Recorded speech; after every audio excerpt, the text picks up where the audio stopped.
Voilà Job qui est en train de dire quelque chose. Et dans les Psaumes 13, le verset 2 à 3,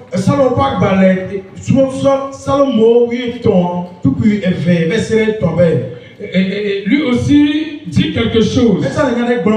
Jusqu'à quand, Éternel, m'oublieras-tu? Jusqu'à quand me cacheras-tu ta face? Ce qui veut dire, nos deux pères-là sont en train de nous exposer quelque chose. Donc David confirme que, Seigneur, jusqu'à quand tu vas te cacher à mes prières?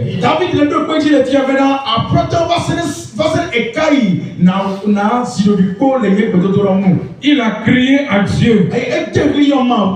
Il a jeûné. Il a levé les mains. Il a marché. Il s'est prosterné. Il n'a rien trouvé. Bien-aimé, le silence de Dieu, c'est la période où l'homme prie.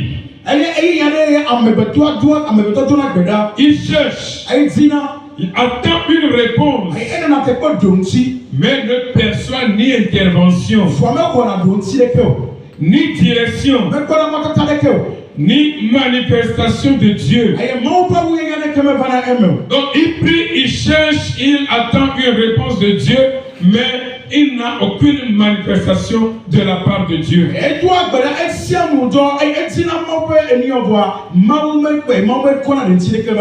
Bien-aimé, chacun de nous, si nous sommes vraiment spirituels, nous allons savoir que nous passons dans cette période.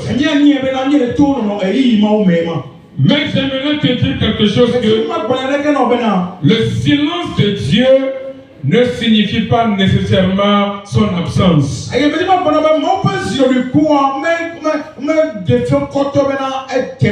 C'est ça. Le moment de silence de Dieu, ça ne signifie pas que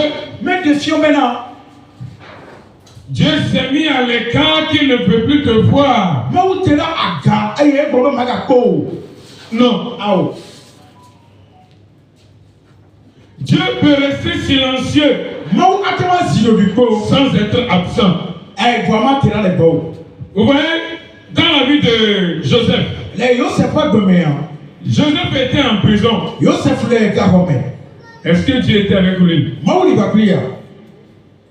Dieu était avec lui. Daniel, il était dans la fosse au lion. Est-ce que Dieu était avec lui? Je veux une réponse là. Les disciples dans la barque sur la mer. Lorsque la tempête s'est soulevée, Jésus était là ou bien il n'était pas là? Bien-aimé, Dieu était avec Daniel. Dieu était avec David. Il était avec Joseph. Il était avec les disciples. Mais il s'est tué. Ça arrive dans la vie de n'importe qui dans le monde. Même nous qui sommes les hommes de Dieu, ça arrive des fois dans nos vies comme ça. Des fois tu vas prier pour certaines choses. Tu vas invoquer Dieu. Mais toute la semaine va se taire. Il va rien te donner. Comme directive, comme manifestation. Mais pourquoi Dieu fait comme ça? Pourquoi il est des fois silencieux dans notre situation? Bien-aimé, c'était arrivé dans la vie des disciples.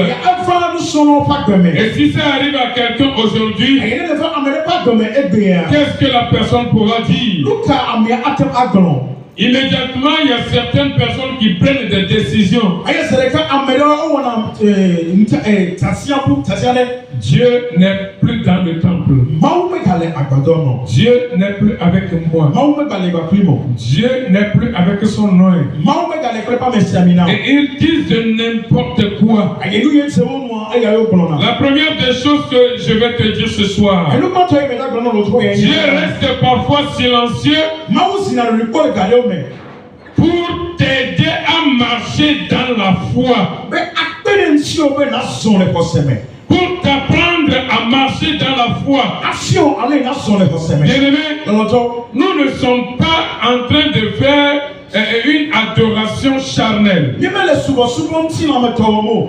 Nous faisons une adoration d'esprit et de vérité. Donc ce qui veut dire, nous dépendons de Dieu totalement. Nous dépendons de la voix de Dieu. Nous dépendons de la personne de Dieu. On ne peut rien faire en dehors de Dieu. Et on ne voit pas Dieu. Mais nous croyons en lui. Maintenant, si tu crois en lui, des fois, Dieu restera silencieux dans ta situation pour voir l'évidence de ta foi que tu as sur lui. Et à ce moment, les chrétiens n'arrivent plus à supporter. Ils restent dans la tristesse. Et s'il arrive qu'il pose certaines questions au pasteur et que le pasteur même ne lui a pas répondu, des fois on n'appelle plus le pasteur. Des fois on reste silencieux. Des fois on dit, ça dit, nous avons plusieurs actes que nous posons. Maintenant, comme Dieu ne m'a pas parlé, qu'est-ce que je te dirais? Donc, je vais commencer par te tromper. Sur ta situation, Dieu ne m'a rien dit. Et donc, toi, tu me pousses à ce que Dieu me révèle quelque chose. Mais Dieu, il dit, j'ai pas de réponse à cette question. À ce moment, c'est ça qui pousse beaucoup de personnes à agir dans la divination aujourd'hui. J'aimerais voir si Dieu aura quelque chose à me dire. Maintenant, ta foi en Dieu, ta croyance en Dieu, tu l'as laissé où?